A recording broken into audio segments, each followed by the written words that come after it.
எல்லோருக்கும் வணக்கம். இன்றைக்கு நான் உங்களுக்கு சிம்பிளா ஒரு தக்காளி சாதம் தான் செய்து காட்ட போறேன். அதுக்கு தேவையான பொருட்கள்: தக்காளி பழம், வெங்காயம், மிளகாய், உள்ளி மிளகு இடிச்சு போட போறேன், தேங்காய் எண்ணெய், கறித்தூள், மஞ்சள், பெருஞ்சீரகம், கடுகு, உப்பு, சோறு அவிச்சு வச்சிருக்கிறேன். வாங்கோ எப்படி செய்யறதுன்னு பார்ப்போம். ஓகே, இப்போ சட்டிக்குள்ள எண்ணெயை விட்டு சூடாக்குவோம். சூடாயினாலும் கொஞ்சம் கடுகு, பெருஞ்சீரகம் போட்டு வதக்கி போட்டு வெங்காயம் மிளகாய போடுவோம். வதங்கட்டும் கொஞ்ச நேரம்.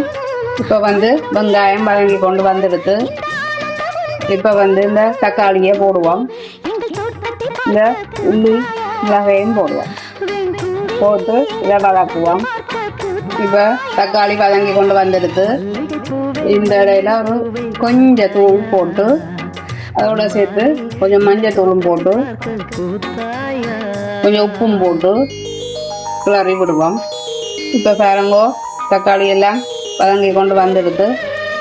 இப்போ நாங்கள் சோறை போடுவோம். சோறை போட்டுட்டு கிண்டுவோம். இதுக்கு கொஞ்சம் கறிவேப்பிலையும் போட்டு கிண்டுவோம். ஓகே, இப்போ பாருங்க, எங்கள்கிட்ட தக்காளி சாதம் ரெடி ஆயிடுது. இப்போ கொஞ்ச நேரம் விடுவோம். ஓகே, இப்போ வாங்கோ, தக்காளி சாதம் ரெடி ஆயிடுது. இதுக்கு நாங்கள்